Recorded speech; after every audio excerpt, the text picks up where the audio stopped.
બોલો સદગુરુ દેવની જય।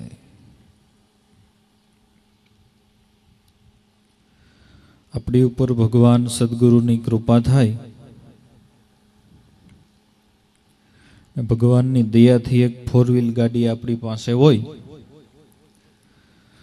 અને એ ગાડી લઈ અને આપણે મુસાફરી કરતા હોય, પછી નાની ગાડી હોય તો એની ડીઝલની ટાંકી છે એ નાની હોય, થોડુંક ચોખ્ખું કરજો કંઈક, અને મોટી ગાડી હોય તો ડીઝલની ટાંકી થોડીક એની મોટી હોય। પણ તમે મુસાફરી કરતા હોય, 100 કિલોમીટર કાપ્યા, 150, 200 હાલો ને 500 કિલોમીટર કાપ્યા, પણ પછી તમારે ક્યાંક ગાડી ઊભી રાખીને પેટ્રોલ કે ડીઝલ તો એમાં પુરાવવું પડે કે નહીં? હે, કદાચ સારી ગાડી હોય, મોટી ગાડી હોય તો એની મોટી ટાંકી હોય, પણ તમારે એમાં ડીઝલ કે પેટ્રોલ તો સમયે સમયે પુરાવવું પડે કે ન પુરાવવું પડે? પુરાવવું પડે। અને ન પુરાવો તો ગાડી એક સમયે ઊભી રહી જાય। ન પુરાવીએ તો એક સમયે ગાડી ઊભી રહી જાય। એમ ઘણાને એમ થાય કે ધક્કા ને ઉજાગરા ને ખર્ચ ને વળી નાનો એવો પ્રોગ્રામ કરી તો આજુબાજુથી સત્સંગીઓ આવે ને એને જમાડવા ને ચા પાણી પાવા ને, એક તો આ નબળું વરહ હોય ને વરસાદ વરસતો ન હોય ને, તો એમ થાય કે આ બધું શું કામે? આ બધું ખર્ચ કરવાનું કારણ શું? સત્સંગ છે ને એ પેટ્રોલ પંપ છે। સત્સંગ છે એ પેટ્રોલ પંપ છે। આપણે આધ્યાત્મિક માર્ગે પ્રગતિ કરવી છે અને મોક્ષના મુકામ સુધી આપણે પહોંચવું છે। એના માટે આપણા માટે મનરૂપી ગાડી છે, પણ મનને પાવર પૂરો પાડવાને માટે, મનને શક્તિ આપવાને માટેનું જો કોઈ ઊંચામાં ઊંચું સાધન હોય તો એ મહાપુરુષો સદગુરુનો સત્સંગ છે। અને આ કોઈ આપણે ઘડેલો નવો કાયદો નથી, પણ અનાદિકાળથી મહાપુરુષો સત્સંગ, સંત સેવા અને સ્મરણ, આ 3 સાધનો સંતો અનાદિકાળથી બતાવતા આવ્યા છે। ભગવાન શંકર કહેવાય, જે સિદ્ધ અવસ્થાએ પહોંચેલા હતા। હવે એને આ બધું કરવાની શું જરૂર? કે ના, જરૂર છે। તમે રામાયણ વાંચજો। ભગવાન શંકર અને સતી કૈલાસથી કુંભજ ઋષિના આશ્રમ ઉપર કથા સાંભળવાને માટે ગયા હતા। ભગવાન શંકર જે કૈલાસથી છેક કુંભજ ઋષિના આશ્રમ ઉપર કથા સાંભળવાને માટે ગયા હતા, એ સમયે ચાલી કથા અને સત્સંગને માટે એને એવડો પંથ કર્યો હતો। મનને આ તો સમય છે, સમય સમયનું કામ કરે। સમયના બધા સમયે થતા પરિવર્તનો, બધા પરિવર્તનો થયા કરે। એમાં ક્યારેક મન નબળું પડે, ક્યારેક મન અશક્ત બને, તો એ મનને શક્તિ પૂરી પાડવાને માટેનું સાધન સત્સંગ છે। અને સત્સંગ એ દવાનો ડોઝ નથી, સત્સંગ છે એ ખોરાક છે। તમે કોઈ ડોક્ટરની પાસે જાઓ, સારો એવો વૈદ્ય હોય, તમે એની પાસેથી દવા લ્યો તો તમારે પૂછવું પડે કે સાહેબ દવા છે એ કેટલો સમય લેવાની? જેવું તમારું દર્દ, કોઈક એવું દર્દ હોય તો એમ કે ભાઈ અઠવાડિયે લઈ જઈને મટી જશે, અને કોઈક એવું દર્દ હોય તો 6 મહિના લેવી પડે। પણ સાહેબને તમે એમ પૂછો કે સાહેબ જમવાનું ક્યાં સુધી? એ ન પૂછીએ ને, પૂછીએ કે સાહેબ ખાવાનું ક્યાં સુધી? એ પૂછવામાં આવતું નથી। એ તો જિંદગી રહે ને ત્યાં સુધી ખાવું પડે, ત્યાં સુધી ખાવું પડે। તો આ સ્થૂળ શરીર, એને જેમ ખોરાકની જરૂર છે ને, આ સ્થૂળ શરીરને ટકાવી રાખવાને માટે ખોરાકની જરૂર છે, એમ સૂક્ષ્મ શરીર મન છે, એ મનને સશક્ત રાખવાને માટે ખોરાકની જરૂર છે ને એ ખોરાક છે સત્સંગ. મનનો ખોરાક કે સત્સંગ? સત્સંગથી નબળું પડેલું મન શક્તિમાન બને છે. મહાપુરુષના શબ્દના પાવરથી મનને જેમ ગાડીમાં ડીઝલ પુરાવી અને ચાલવા માંડે, એમ આધ્યાત્મિક માર્ગે અટકી ગયેલું મન એને થોડોક જો સત્સંગ મળી જાય તો પાછી આધ્યાત્મિક માર્ગે પ્રગતિ શરૂ થઈ જાય છે. એવું સાધન છે સત્સંગ. તો જ્યારે અનન્ય સદગુરુમાં પ્રેમ જાગે અને પરમાત્માની અઢળક કૃપા આપણા ઉપર વરસે, ત્યારે આપણને હરિકથા અને સત્સંગ સાંભળવા માત્ર મળે છે. જ્યારે ઘણા જન્મના સુકૃત કર્મનો ઉદય થાય ત્યારે આપણને સત્સંગ સાંભળવા મળે છે. ભગવાનની કૃપા વગર, મહાપુરુષોના આશીર્વાદ વગર સત્સંગ મળે તોય સંભળાય નહીં. સત્સંગ મળે તોય સંભળાય નહીં. ગયા હોય સત્સંગમાં, ખાલી કહેવાનું હોય કે અમે સત્સંગમાં ગયા હતા, પણ સત્સંગ ચાલુ થાય તો પોતે બીડી પીવા ક્યાંના ક્યાંય વયા ગયા હોય. આપણે દેવારામ બાપા કહેતા ને, ધૂમ્રપાનમ મહાદાનમ ગોટે ગોટે ગૌદાનમ. ધૂમ્રપાનમ મહાદાનમ ગોટે ગોટે ગૌદાનમ. બીડી પીએ તો જ મળે સ્વર્ગની સીડી, નકર મળે નહીં. હાજે બાબો હું તો હોય, છોકરાને કે એકાદી થાળી અહીંયા મૂકી જાજે હો, કે ભાઈ તમારે શું કરવી છે કે રાતે 4 વાગ્યા પછી ઝીંડુ રતન નીકળવાનું ચાલુ થાય. રાતે 4 વાગ્યા પછી ઝીંડુ રતન નીકળવાનું ચાલુ થાય તે હવાર સુધી ભાભો એમાં થૂકા કરે. હવારે છોકરાને કે આલે આ કમાણી કરી નાખી આવી, હવે આ કમાણી કરી હવે નાખી આવી. ભાગ્ય વિના નર પાવત નાહી. ભાગ્યમાં નથી હોતું, એ જીવને મળતું નથી. સત્સંગમાં જાય પણ એની કૃપા હોય તો એક એક શબ્દનું શ્રવણ થાય, નહીતર ન થાય. શ્રવણ કરવાને માટે શ્રવણ દીક્ષા લેવી પડે. એમનેમ શ્રવણ થતું નથી ને, એમનેમ શ્રવણ થતું નથી. કંઈક ભાગવતની એવી કથા છે ને, કે કથા તો ઘણાએ સાંભળી હતી, પણ કંઈક વેમાન કહે છે ધંધુકારીને એકને જ આવ્યું, એવી કંઈક કથા છે. તે ભગવાનને કીધું કે કથા તો કેટલા બધા સાંભળતા હતા, અને વેમાનાના એકને માટે જ કેમ? કે એને ઉપવાસ કરી અને કથા સાંભળી છે, એક ચિત્તથી કથા સાંભળી છે, એટલે એનું એને ફળ મળ્યું છે. તો ઉપવાસ કરીને કથા સાંભળવી એટલે ઉપવાસ. ઉપ એટલે નજીક, વાસ એટલે રહેવું. ઉપ એટલે નજીક અને વાસ એટલે રહેવું. ભગવાનની નજીક રહેવું. વક્તાથી નજીક રહી અને જે સત્સંગ, જે કથા સાંભળે એને એનું પૂરેપૂરું જીવનની અંદર લાભ મળે છે. બાકી તો કરવાને ખાતર કરીએ, આવવા ખાતર આવીએ, જાવા ખાતર જઈએ, એનો કાંઈ લાભ મળતો નથી. એટલે સત્સંગ છે એ ઋષિકાળથી, અનાદિકાળથી અમૂલ્યમાં અમૂલ્ય સાધન છે. સત્સંગનો મહિમા તમને સેજે મળે છે એટલે નાનો નથી.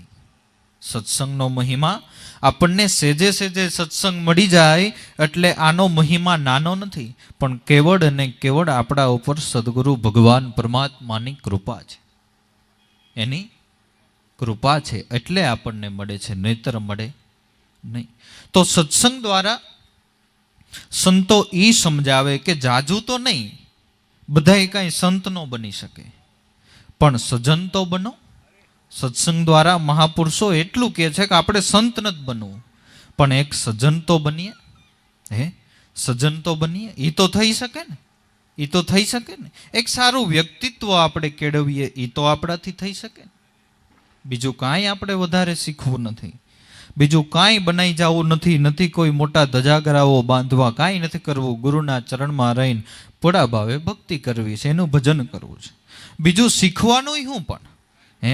ભક્તિ કરવી, ભક્તિ કરવી, ભક્તિ કરવી. પણ ભક્તિ કરવી એટલે શું?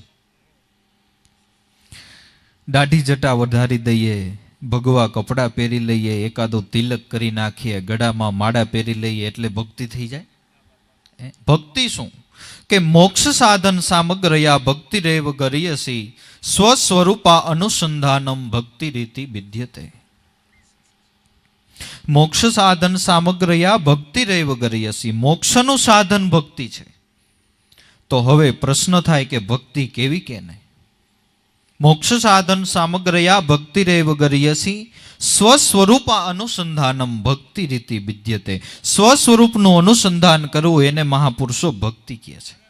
તરત તમાશા તનમાં જોગી તરત તમાશા તનમાં, ભટકત ભટકત બહુત ભૂલાયો મરમ ખોજો નહીં મનમાં જોગી તરત તમાશા તનમાં, અગમ અનહદ પંથે ન્યારા વૃત્તિ રાખો વચનમાં, સત્ય નામના સમરણ કરી લ્યો ભક્તિનો ભેદ પડ્યો છે ભજનમાં.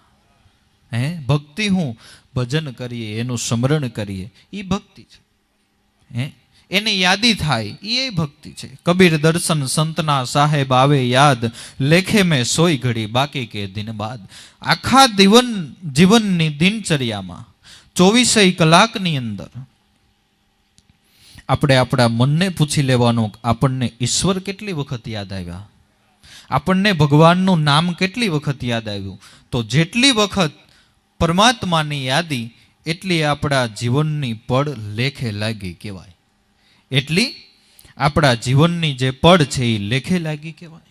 તો મનુષ્ય ઉપર 3 ઋણ છે એમ શાસ્ત્રો કહે છે. એક દેવ ઋણ, એક પિતૃ ઋણ અને એક ઋષિ ઋણ. તો દેવ ઋણ તો પેલા તો એ સમજીએ કે દેવ કોણ? દેવ કોણ? કે પૃથ્વી છે, આકાશ છે, વાયુ છે, અગ્નિ છે, જલ છે, આ 5 દેવ કહેવાય ને. આ 5 દેવ કહેવાય. અને સંતોનો એવો અનુભવ છે કે 5 તત્વોમાંથી મટીરિયલ્સ ભેગું કરીને આપણો આ દેહ ઘડાણો છે, દેહ બન્યો છે. તો એનું આપણા ઉપર એક ઋણ છે. 5 દેવનું આપણા ઉપર એક ઋણ છે. એ ઋણમાંથી મુક્ત થવા માટે શું કરવું પડે? કે ભાઈ કોઈક વ્યક્તિ દાખલા તરીકે તમારું મારી ઉપર ઋણ હોય તો તમને રાજી કરવા ચાલો હું તમારા પગ દબાવું, તમને જમાડું, ખવડાવું, પીવડાવું. પણ હવે આ પૃથ્વી એક દેવ છે તો હવે એના પગ કેમ દબાવવા? હવે એને ખવડાવવું કેમ? એની સેવા કેમ કરવી? આકાશ ઈ દેવ છે, જલ ઈ દેવ છે, અગ્નિ દેવ છે, એની સેવા કેમ કરવી? એનો આશીર્વાદ કેમ લેવો? એને તૃપ્ત કેમ કરવા? એના માટે સીધો સરળ રસ્તો સંતો મહાપુરુષોએ કાઢી દીધો કે 5 તત્વોનો બનેલો મનુષ્યનો દેહ, એટલે મનુષ્યના મુખમાં નાખો ને એટલે 5 દેવ તૃપ્ત થઈ જાય ને તમે દેવ ઋણમાંથી મુક્ત થાવ. તમે દેવ ઋણમાંથી મુક્ત થાવ. એટલે કીધું માનવ સેવા એ પ્રભુ સેવા. કેમ કાંઈ બીજો કોઈ વ્યક્તિ કે કોઈ પદાર્થની ઉપમા ન આપી? કાંઈ નહીં. શું કીધું? માનવ સેવા એ પ્રભુ સેવા. કારણ કે ઈશ્વર તો જળ ચૈતનમાં સર્વ જગ્યાએ છે, એમાં કાંઈ ના નથી. જગમે જગાન કોઈ જ્યાં ઈશ્વર ન હોય, બ્રહ્માનંદ સુન સોઈ સત્ય વાક્ય હે મેરા. ઈશ્વર ક્યાં નથી ભાઈ? જળ ચેતન में व्यापक वासी मनुष्य केवल रूप मेरा, दम पर दम सुरता लगा के लाभो दर्श दिखलाव जरा. જળ ચેતનમાં એનો વાસો છે, પણ પૂજ્ય દાદાશ્રી એમ કહે છે કે મનુષ્ય તો કેવળ મારું સ્વરૂપ છે. મનુષ્ય કેવળ મારું જ સ્વરૂપ છે એવું પરમાત્મા કહે છે. તો માનવ સેવા એ પ્રભુ સેવા કોઈ પણ મનુષ્યના મુખમાં નાખીએ એટલે આપણે દેવ ઋણમાંથી મુક્ત થાય. પછી મનુષ્ય કોઈ પણ હોય, મનુષ્ય કોઈ પણ હોય, એમાં જાતિપાતિના કોઈ ભેદ સંતોના દરબારમાં છે નહીં. કારણ કે દેહની અંદર હોંકારા જે કરે છે ને એ પરમાત્મા પોતે છે, એ નિરાલમ તત્વ છે. બોલે એ બીજો નથી, છે પરમેશ્વર પોતે. અજ્ઞાની આંધળો પણ એને આઘો આઘો જઈને ગોતે. બોલનહાર છે ને એ ઈશ્વર છે, દેહ ઈશ્વર નથી. મહાપુરુષની ભલે દેહની પૂજા થાય છે, પણ એના ઘટની અંદર આત્મ સ્વરૂપે સાક્ષાત સદગુરુ જેને આપણે પરમાત્મા કહીએ છીએ એનું પ્રગટ પ્રાગટ્ય થઈ ગયું એટલે એ દેહની પૂજા છે. પણ ખરેખર કરી રહ્યા છે તો એના ગુણની પૂજા. ખરેખર કરી રહ્યા છે તો એના ગુણની પૂજા. બાકી આપણો દેહ એવો સંતોનો દેહ, સંતોનો દેહ એવો આપણો દેહ, એવો આપણો દેહ. તો દેવ ઋણમાંથી કેમ મુક્ત થવાય એની આપણે વાત કરી. પછી ઋષિ ઋણ. ઋષિનું એક આપણા ઉપર ઋણ છે. એ ઋણમાંથી કેમ મુક્ત થવું? તો ઋષિનું આપણા ઉપર શું ઋણ છે કે હાથ દિવસ વાંચીએ તોય પૂરા ન થાય એવડા ગ્રંથ ઋષિ મુનિઓએ લખ્યા કોના માટે? આપણા માટે. 9 દિવસ વાંચીએ, 7 દિવસ રાત દિવસ વાંચીએ તોય જે ગ્રંથ પૂરા ન થાય એવા અમૂલ્ય ગ્રંથોની રચના સંતોએ મહાપુરુષોએ કરી. કોના માટે? આપણા માટે કરી. લખનારાને કાંઈ જરૂર નહોતી હો, લખનારાને કાંઈ જરૂર નહોતી, પણ કેવળ અને કેવળ માનવ સમાજના કલ્યાણને માટે ઋષિ મુનિઓએ આવડો મોટો ભગીરથ પુરુષાર્થ કર્યો છે. આપને ખબર પડે, એક ટપાલ લખવી હોય તોય વાર લાગે. એક ટપાલ લખવી હોય તોય કેટલી વાર લાગે?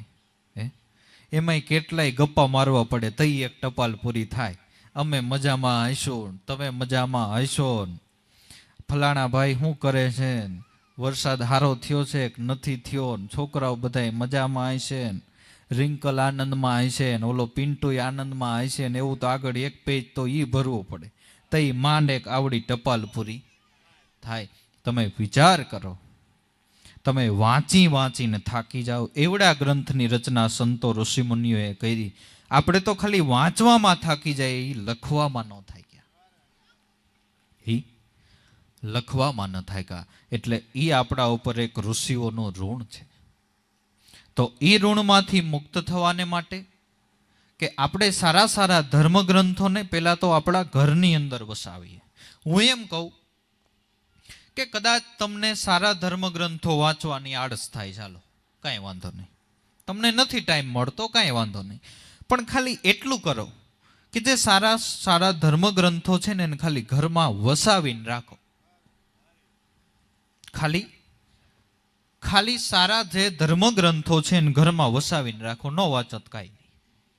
કોક દીક નવરા પડ્યા હશો, કાંઈ કામ નહીં હોય, એમ થાય શાંતિ છે ને સામે ગ્રંથ પડ્યો હોય ને તો કોક દીક એમ થાય લે જરાક જોવું તો ખરા, કોઈક દીક એમ થાય જોવું તો ખરા. એ જો જોવાના બાને કાંઈક એકાદો શબ્દ જો હૃદયમાં ઉતરી જાય ને તો જન્મ સફળ થઈ જાય. એક જ શબ્દ સદગુરુ દેવ કા તાકા અનંત પડ્યા હે સાર, થક ગયે મુનિજન પંડિતા જેનો વેદ ન પામે પાર. ખાલી વસાવો પછી એનું કામ કરશે, ખાલી વસાવો પછી એનું કામ કરશે. તમે ઘરની અંદર કોઈ બાઇક કે કોઈ ગાડી કે એ રાખો, ઘરમાં કોઈ નથી આવડતી પણ તમે વસાવી છે કોક દીક એમ થાય કે હાલો શીખીએ તો ખરા.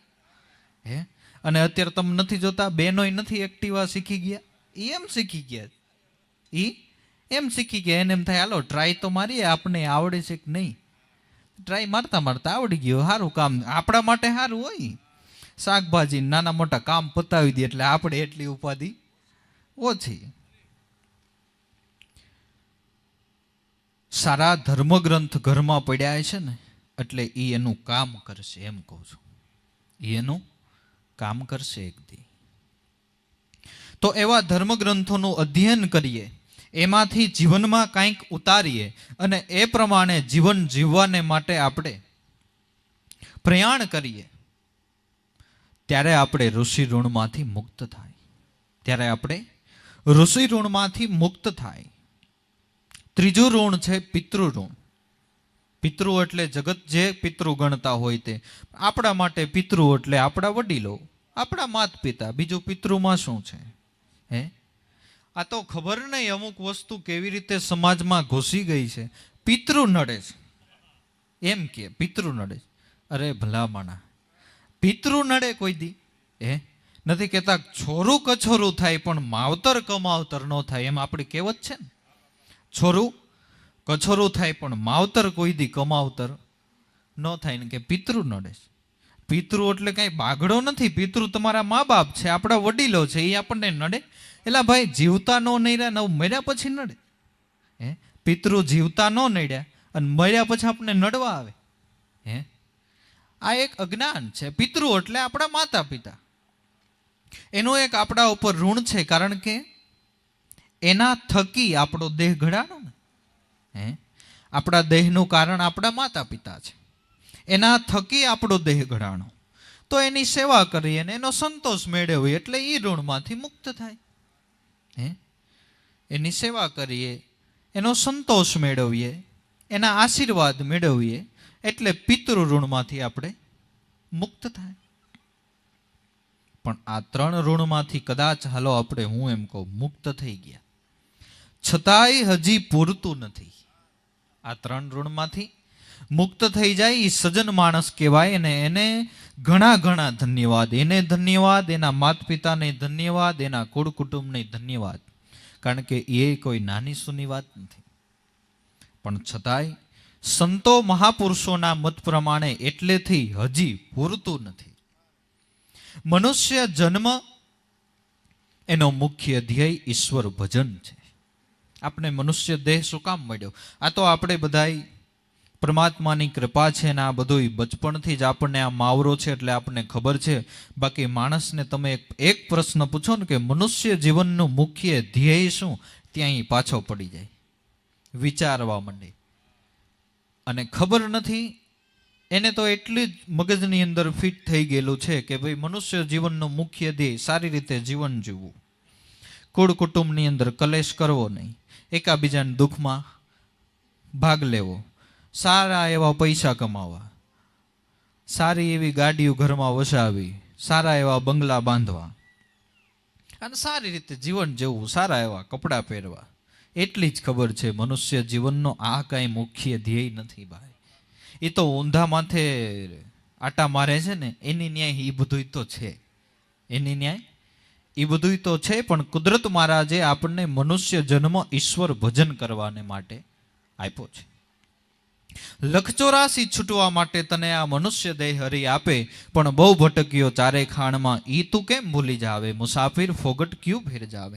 184 છૂટવાને માટે આપણને પરમાત્માએ આ મનુષ્યનો દેહ આપ્યો છે, એટલા માટે આપ્યો છે. તો મોક્ષ પ્રાપ્ત થાય એ મનુષ્ય જીવનનો મુખ્ય ધ્યેય છે. એ મનુષ્ય જીવનનો મુખ્ય ધ્યેય છે. તો ભાઈ આવી બધી શિખામણો આપણને મળે ક્યાંથી? એનું કોઈ એક સાધન માત્ર હોય તો એ છે સત્સંગ. બાકી ગામના ઓટલે બેઠા હોય ત્યાં તમને કોઈ એમનો કે ભગવાનનું ભજન કરાય એમ કે સંતોના સત્સંગમાં સંતો જાતું કરવાનું શીખવાડે, બજારમાં કોઈ જાતું કરવાનું શીખવાડતું નથી. સંતો એમ કે હગીમાનો દીકરો હોય, ભાઈએ ભાગ પડતા હોય તો એક વેચ જમીન હારું કોરટું ન ખેલતા. સંતો એમ કે હગીમાનો દીકરો છે થોડુંક જાતું કરી દેજે, થોડુંક જાતું કરી દેજે, પણ ભાઈ કલેશ ન કરતા. એ સંતો કહે, એ મહાપુરુષો કહે. બાકી બજારમાં ઊભા હોય ને હગો ભાઈ હોય ભલે રહ્યો, એક વેચ જમીને જાતિ ન કરતો, હગો ભાઈ હોય ભલે રહ્યો. કોઈ ક્યાંય હારી શિખામણ દેવાનો આ જમાનામાં કોઈ ટાઈમ નથી હો. અને જાતું કરવાની તો કોઈ કે જ નહીં, કે જ નહીં. અરે એક હાવણીનું ઠૂટકું બેનું નોખા થાય તો ન મૂકે ને. 4 ઠૂટકા હોય તો એનાય ભાગ પડે, 2 તારા ને 2 મારા. ભાઈ 4 દઈ દે ને એને ભગવાન તને બીજું ઘણું દે. પણ નથી મુકાતો ને બાપુ. ત્યાગે સો આગે, માગે ત્યાંથી ભાગે, પણ ત્યાગવું અઘરું છે. ત્યાગવું અઘરું છે. જે બોલાય ગોપીચંદ, જે બોલાય ભરતરીની એલા 92 લાખ માળવાનો રાજ. દેખો ભરતરી ભયા ફકીરા, છોડ્યા શેરગઢ ઉજેણી, 92 લાખ મારવાનો રાજા, માયા સર્વે ત્યાગ જ કીધી. શેના માટે? ધર્મ માટે, ભક્તિ માટે.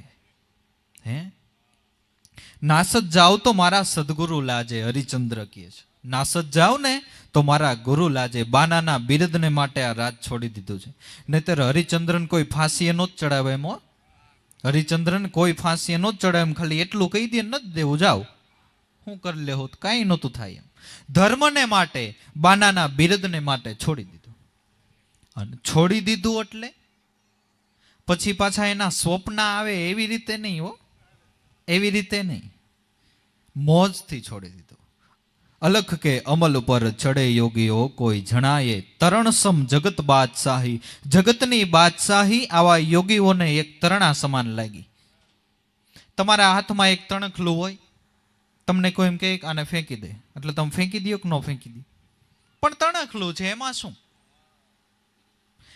તો આવા યોગીઓએ 92 લાખ માળવાના રાજનો ત્યાગ કર્યો. ક્યારે?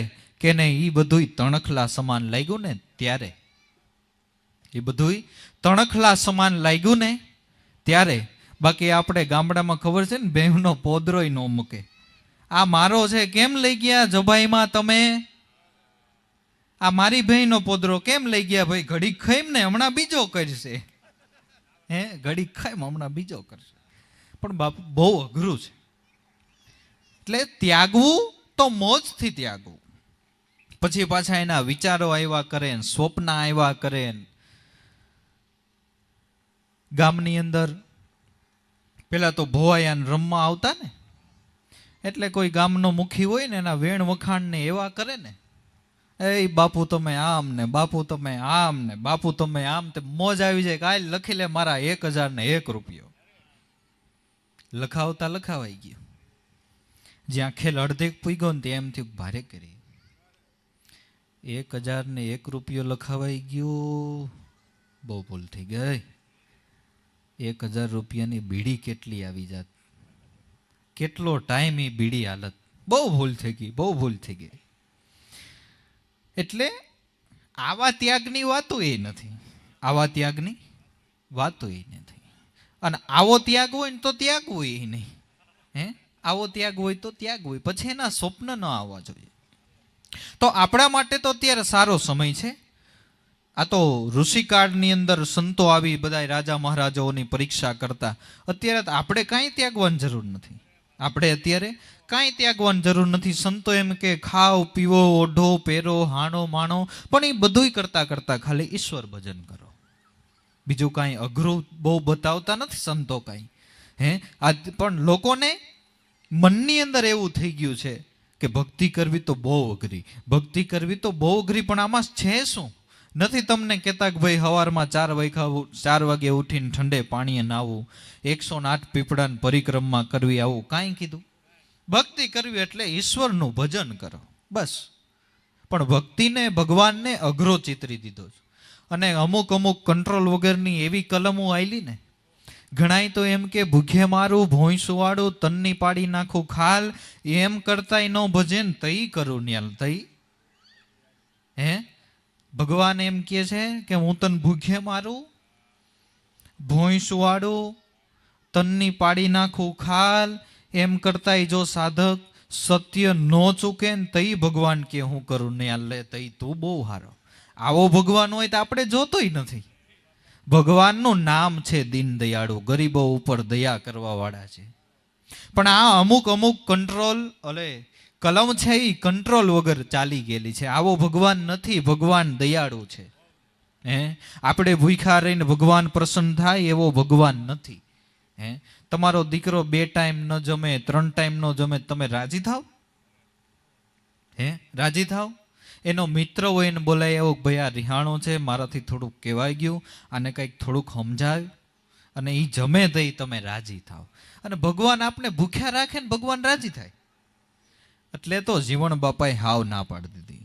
હવે સિદ્ધ રહું એકાદશી સિદ્ધ ત્રીજે ટેક ખાવ, મારા નાથજીના નેણા નેરખીને હવે ભાવના ભોજન ન પાવ.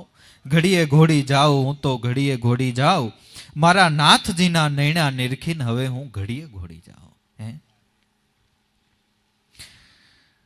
ન મર ભૂખે ન રખ રોજા, નશા મસ્જિદ ન કર સિદકા, વજૂકા તોડ દે કુજા શરાબે શોક પીતે જા, અગર હે શોક મિલને કા હરદમ લોહ લગાતા જા.